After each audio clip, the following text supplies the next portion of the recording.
Today we're diving into a pretty heavy topic, a school shooting at Abundant Life Christian School in Madison, Wisconsin. It's a tough one, but we're going to try to piece together what happened based on news reports and also explore kind of a unique angle on this one. It's really a horrific situation. And what's even more disturbing is how quickly everything unfolded. Like a second grader had to call 911 at 10:57 a.m. to be exact. Imagine that, a second grader calling 911 to report an active shooter. It's hard to even fathom a child that young having to face something so terrifying. And speaking of quick, the police response was super fast too, like only 3 minutes. And get this, some of the officers were actually already nearby doing active shooter training. Yeah, talk about being in the right place at the wrong time. Tragically, though, even with that fast response, the shooting still resulted in 2 fatalities, a teacher and a teenage student. And there were several others injured. 2 students are still in critical condition as we speak. It's just heartbreaking, and the community is understandably devastated. I mean, you can just feel the grief and fear everywhere. Governor Evers said it's unthinkable that kids and teachers could go to school and never come home. And one parent, Mary Jean Charles, she asked a really poignant question: where are they going to be safe? It really captures the anxiety so many families are feeling about school safety these days. It definitely does. Yeah. I mean, it makes you question, how do we make sure places that are meant for learning and growing can also be safe? And this particular case, it's even more complex because of, well, the suspect. You're referring to Natalie Rupnow, right? She was a 15-year-old student at the school, and authorities have identified her as the shooter, believing that she died from a self-inflicted gunshot wound. They're still investigating the motive, but what makes this case so unusual is that female school shooters are, well, statistically very rare. Extremely rare. The Washington Post actually did an analysis and found that since Columbine, only 4% of school shooting suspects have been female. So it really begs the question, what led Natalie to do this? Especially given that statistically, it's not common. It's a really tough question to grapple with. So to get some context, maybe we should look at the security measures Abundant Life had in place. So they had a policy against firearms, there were cameras, and they visually scanned students coming in. But they didn't have metal detectors or resource officers. Can you maybe explain what a resource officer is and what they typically do? Sure. So a resource officer is usually a law enforcement officer, like a police officer is assigned to a specific school, and their job is to provide security, try to build relationships with the students, and kind of act as a bridge between the school and law enforcement. So it sounds like even with security measures, there's no real guarantee of preventing something like this if someone is determined to do harm. I mean, Abundant Life had those visual scans, but Natalie was still able to bring a gun in. Yeah. And understandably, the school is closed right now. I mean, Christmas break started early because of all this. Yeah. It's really unclear when or even if they'll be able to go back after this tragedy. The community did hold a vigil to try and offer some support and a space for people to grieve together. And President Biden also issued a statement calling the shooting shocking and unconscionable. He even said that kids these days are learning to duck and cover instead of, focusing on reading and writing. What are your thoughts on that statement? It's a very powerful observation. He's essentially saying that fear and violence have become intertwined with education. And this shooting, it brings the total number of school shootings in the U.S. this year to 83, at least according to CNN. 83, it's hard to even process a number that high. It really highlights how urgent this issue is and how badly we need to find solutions. For sure. We need to go beyond just dealing with the immediate aftermath and really try to understand what happened. And especially considering how rare it is for a female to be the perpetrator, what kind of questions do we need to ask ourselves to make sense of this event? Well, I think we have to look at this specific case very carefully. What role, if any, did Natalie's gender play? Were there any unique societal pressures or personal circumstances that might have contributed to her actions?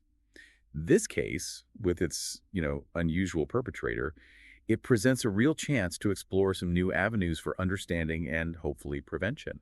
It's important to remember that every school shooting, it has its own unique set of circumstances.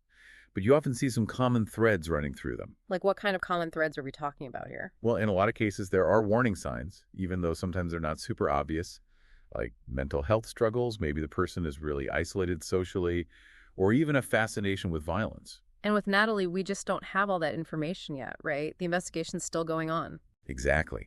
And that's one of the things that makes this whole case so puzzling. We have this horrific event, we have this incredibly rare profile of the shooter, and, well, a whole lot of unanswered questions. It's almost like instead of a puzzle with missing pieces, it's more like we're trying to find our way through a maze in the dark.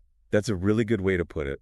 We're left trying to figure out what we can with the bits of information we do have, like the school security measures, for example. They had some precautions in place, but no metal detectors or a dedicated resource officer. Which brings up a really big question that always comes up after these tragedies. Like, should schools be like fortresses? Or does that make it feel more like a prison than a place for learning?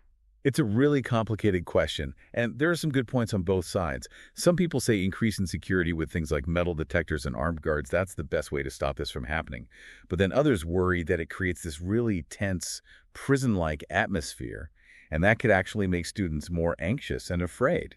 And then there's the money issue too, right? Not all school districts have the funds to implement these really high-level security measures. Exactly. So it becomes this balancing act. How to best use the money you have and make safety a priority. But, and this is the hard part, even with the best security in the world, there's just no way to guarantee that someone who really wants to cause harm won't find a way. Yeah. I mean, we saw that at Abundant Life. They had visual scans, but Natalie was still able to bring a gun into the school. So are we basically saying that there's no perfect solution, no way to completely get rid of the risk of school shootings? Unfortunately, that seems to be the case, yeah. But that doesn't mean we should just give up. It means we need to keep talking about this, keep exploring every possible solution, and work together to make schools safer for everyone. It sounds like you're suggesting we need a multi-pronged approach, like addressing mental health, making school security better, and maybe even looking at bigger societal issues like access to guns. Oh, exactly. It's not about finding one magic solution. It's about tackling this problem from all sides and accepting that it's a really complex problem with no easy answers. And part of that is fostering a culture of awareness, where people are encouraged to recognize warning signs and know what to do if they see something concerning. You know, people always talk about that see something or say something idea, but in real life, it can be hard to know what you should be looking for or what to actually do if you see something that worries you. And that's why it's so important to have resources available both within schools and in the wider community, like mental health professionals, counselors, hotlines, support groups. People need to know where to turn if they're struggling or if they're worried about someone else. That goes back to what we were talking about earlier with those warning signs. We need to be able to spot them and know how to respond in a way that actually helps. Exactly. It's about creating a safety net, a support system that can catch people before they reach a breaking point. That sounds like a huge task, but it's one we definitely can't ignore. You're right. And it's a task we can't afford to ignore. The lives of our children depend on it. And speaking of the community, Madison must be dealing with just an incredible amount of grief and fear after this tragedy. Oh, absolutely. Madison is just reeling from this. Parents are terrified, students are traumatized, and you could just feel this collective grief hanging over the whole city. I can't imagine what those families are going through, especially with Christmas just around the corner. It's supposed to be a joyful time, but now it'll be overshadowed by this unimaginable loss. I know.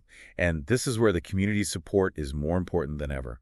They need to rally around these families, offer comfort, and help them find a way forward. The healing process is going to be long and painful, but they don't have to go through it alone. And bringing it back to that unusual aspect of this case, with the shooter being a young woman, I mean, statistically, it's just so rare. What kind of pressures do girls face that might lead to this kind of violence? That's a question researchers and experts will be looking at for a long time. Some things they might explore are how girls experience things like bullying and social isolation, the pressure they feel to fit into certain gender roles, and maybe even how social media affects their mental health. It makes you realize that even though we talk about school shootings in general terms, every single case has its own special circumstances, things we need to pay attention to. Absolutely. And if we want to come up with solutions that actually work, we need to understand those complexities. A one-size-fits-all approach just isn't going to cut it. We have to tailor our interventions to the specific needs of each individual in each community. So what's the most important thing for our listeners to take away from all this? Where do we go from here? I think the biggest thing is just don't let this be another tragedy that, fades from memory. Stay involved. Talk to your kids about it. Reach out to community leaders. Push for change. We can't let ourselves get complacent. Every time someone speaks up, every time we try to find solutions, it brings us closer to making the world a little safer for our kids. It sounds like you're saying we need to actually do something, not just hope things will get better. Like if we all work together, maybe we can actually prevent tragedies like this from happening again. I truly believe that, yeah. Mhm. But it takes a lot of effort. It means being willing to have those tough conversations and trying to find some common ground. What's at stake is too important to settle for anything less. Really well said. And on that note, I think I want to leave our listeners with one last thought to chew on.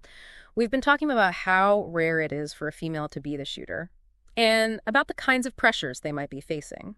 So, what can we do? What kind of support systems can we create to help young women who might be struggling? That's a question worth thinking about because figuring that out might actually save lives. Thank you all for joining us for this deep dive. It was tough, but it was important to talk about.